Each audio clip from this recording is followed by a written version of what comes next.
Hello বন্ধুরা, আজকে আবার চলে আসলাম তোমাদের সাথে একটি নাই দুটি রান্নার ভিডিও শেয়ার করব। তো এদিকে দেখো ভাত হচ্ছে, এদিকে মাছের মাথা শুধু লবণ হলুদ মাখিয়ে রেখেছি। এদিকে লাউ কাটা আছে, মানে সব কেটে বেছে নিয়েছি আমি। ভেন্ডি দেখো, ভেন্ডিটা শুধু কাটবো। এদিকে দেখো মশলা টশলা কেটে সব রেডি করে রেখেছি। আর এদিকে ভাত হয়ে গেছে, উপর করে দিয়েছি। আর এদিকে দেখো ভেন্ডি ও পেঁয়াজ সব কিছু কাটা হয়ে গেছে। আর এদিকে চলে আসলাম এবার রান্না করতে। তো দেখো গ্যাস অন করে দিয়ে কড়াই বসিয়ে দিয়েছি এবং কড়াইয়ে তেল দিয়ে দেখো তেলটা গরম করে নিলাম। এবার মাছগুলো ভাজতে দিয়ে দেবো। তো দেখো লাউ নিয়ে এসছে, তো আমি বলেছিলাম যদি মাছের মাথা পাও তাহলে মাছের মাথা নিয়ে আসতে। তো একটা মাছের মাথা নিয়ে এসেছিলো গোটা, সেটাকে কেটে নিয়ে এসছে। তো এতগুলো পিস হয়েছে। তো মাছের মাথাগুলোকে আমি এক এক করে ভেজে নিই। আর ওইদিকে দেখো মাছের মাথা আমি ভাজতে দিয়ে ঢাকা দিয়ে এদিকে আমি মশলাটা করে নিব। তো তোমাদের তো দেখাই না সেরকম করে, তো আজকে ভাবলাম একটু দেখাই। তো এদিকে দেখো মশলা একবার ঘুরিয়ে দেখে নিলাম যে হয়েছে কি না।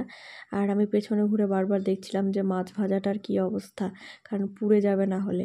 আর এদিকে আমার মশলা করা হয়ে গেছে, আমি আবার খুলে রেখে দিলাম। আর এই যে ফোন চার্জিংটা আবার ঢুকিয়ে রেখে দিলাম। তো এদিকে দেখো মাঝে কিন্তু আমি একবার উল্টে দিয়েছিলাম, আবার উল্টে দিলাম ঢাকনাটা খুলে। তো দেখো আমার কিন্তু মাছ ভাজা হয়ে গেছে। আর 2 পিস না 3টা পিস আছে, সেটাও ভাজবো। তো আগে এগুলো তুলে নিই, তারপরে ভাজবো। তো দেখো বাকি পিসগুলো এবার আমি দিয়ে দেবো এর ভেতরে। তো বাকি এই 2-3 পিসই ছিল ছোট ছোট। তো এগুলোকে এবার একটু ভেজে নেব সুন্দর করে। তো ঢাকা দিয়ে আবার রেখে দিলাম। দেখেছো তো মাছ ভাজা করতে গেলে তেল ছিটকায়, সেই জন্য আমি ঢেকে ঢেকেই ভাজি। তো ফাইনালি আমার মাছ ভাজা কমপ্লিট। এবার কড়াইতে আবার একটু তেল দিয়ে দিব সুন্দর করে, অল্প করে।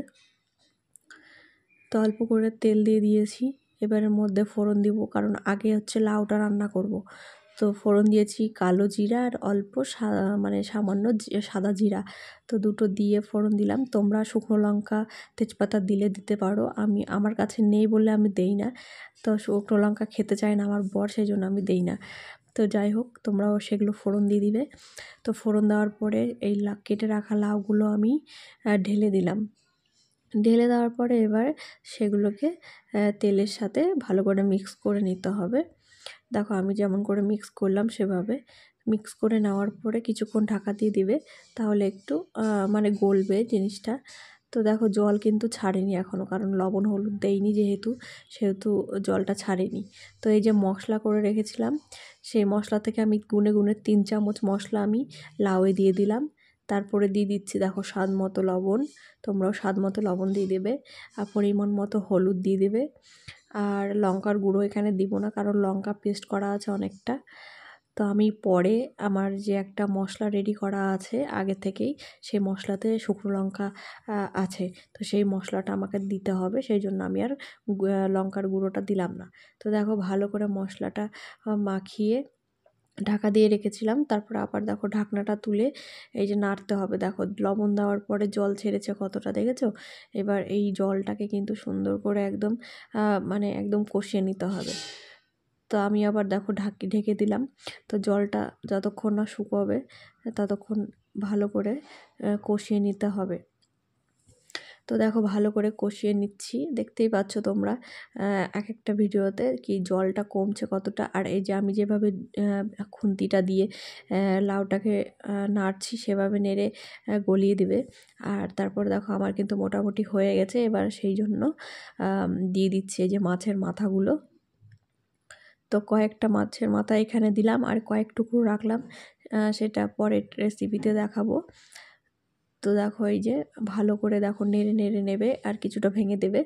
আর আমি এই যে এটা কী বলো তো, এটা হচ্ছে তোমরা যারা লাউয়ের ঘন্ট খাও তারা জানো। তোমরা যারা জানো তারা আমাকে কমেন্ট করে জানাবে তো যে এই জিনিসটা আমি কী দিলাম। তোমাদেরকে বললাম না আমি আর যে জিনিসটা কী দিলাম। এটা লাউ ঘন্টে দেয়, সবাই দেয়, যারা লাউ ঘন্ট খায় তারা সবাই জানে যে কী দেওয়া হলো। তো তোমরা কমেন্ট করে অবশ্যই বলবে যে কী দিলাম ওটা আমি। তারপরে দেখো এই যে আমার বানিয়ে রাখা সেই সিক্রেট মশলাটা আমি লাউ ঘন্টের ওপর ছড়িয়ে দিলাম। এবার যেই জিনিসটা দিলাম আমি, সেই জিনিসটাকে ভালো করে ফুটাতে হবে আর কি, ভালো করে জাল দিতে হবে, না হলে পেট খারাপ হয়ে যাবে। তো যাই হোক, সেটাকেই এই যে আস্তে জাল করে করে ভালো করে কষিয়ে নিতে হবে, তবেই তো রান্নাটার স্বাদ হবে বলো। আর তোমরা মাঝে তরকারিটা টেস্ট করে দেখে নেবে যে লবণ ঠিকঠাক হয়েছে কি না, যদি লাগে তো পরে দিয়ে দিবে। তো আমি কিন্তু দিয়ে দিই পরে যদি লাগে। তো আমার কিন্তু রান্না হয়ে গেছে, আমি ঢেলেও নিয়েছি। তো দেখো এই যে আমার ফাইনাল লুক। কেমন লাগলো আমার ঘন্ট রান্নার রেসিপি বলবে সবাই। টাটা।